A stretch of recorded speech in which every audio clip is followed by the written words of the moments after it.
Pagsangyaw sa santos na Ebanghelyo, sumala ni San Mateo.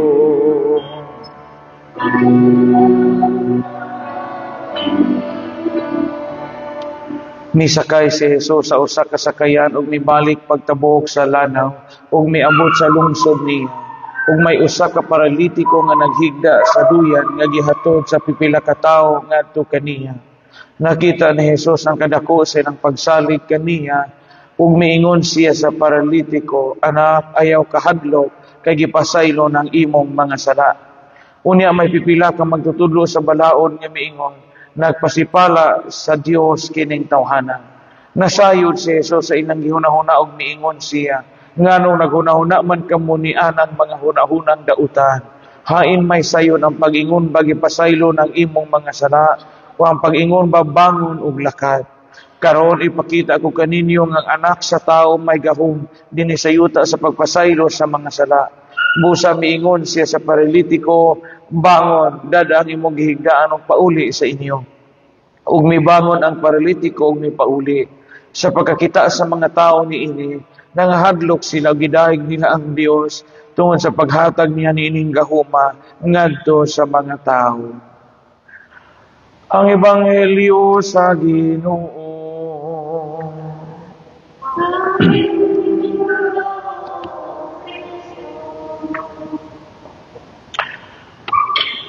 Kaninyong tanan maayong buntag.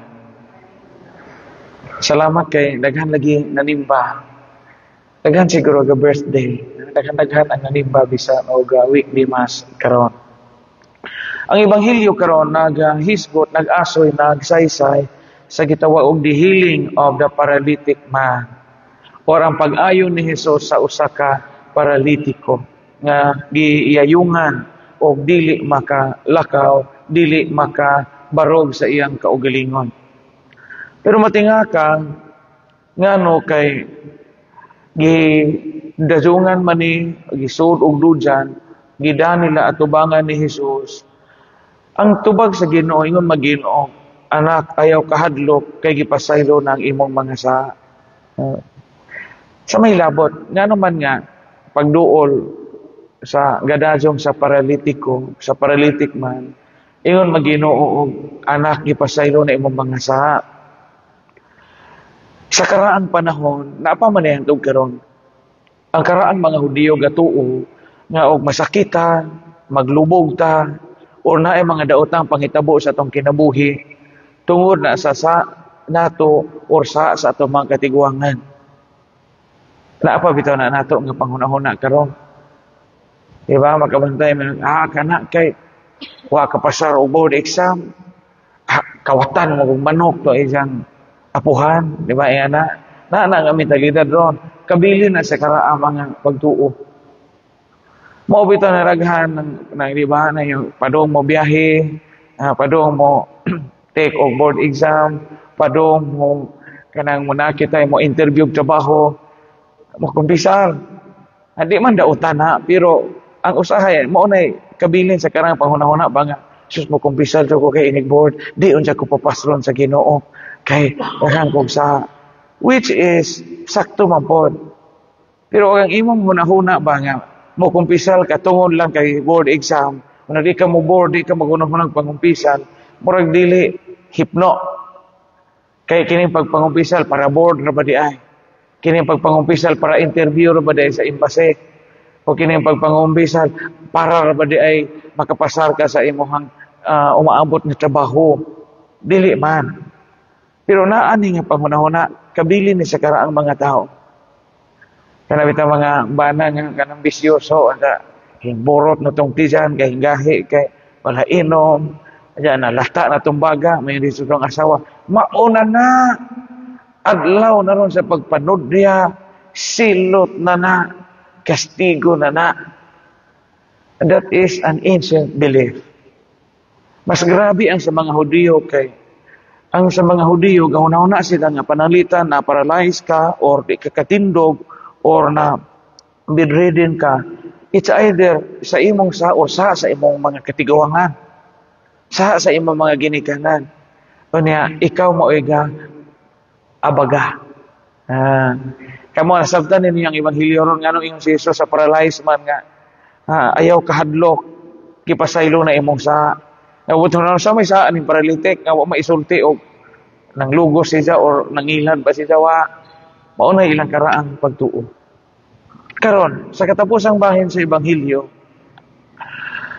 ingon ang Ginoong Kristo, bangon, dada ang imong gihigdaan og uli sa inyo.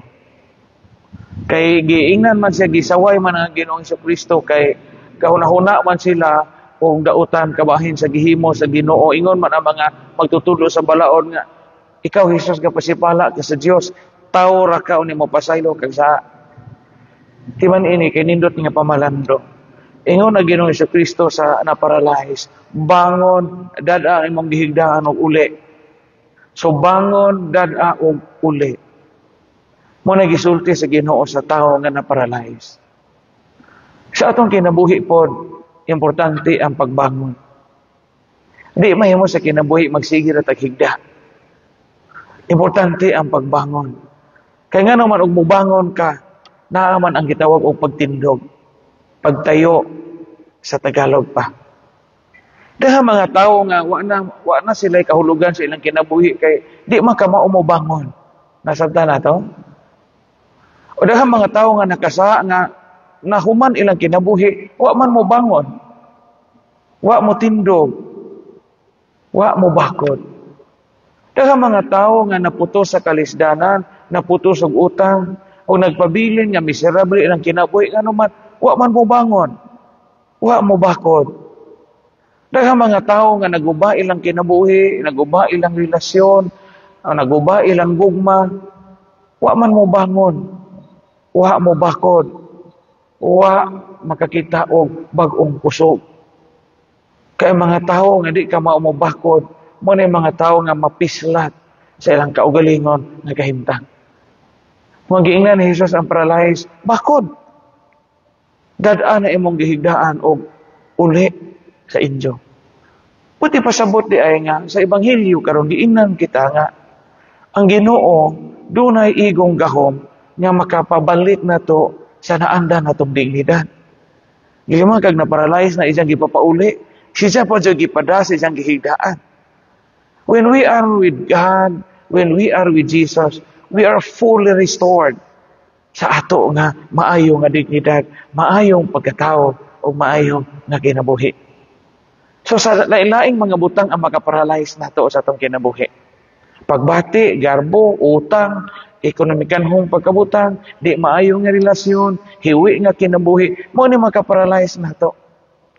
Pero ingon ang Ginoo, bakod, tindog, dad-a imong gigaan og uli nga malinawon. Amen.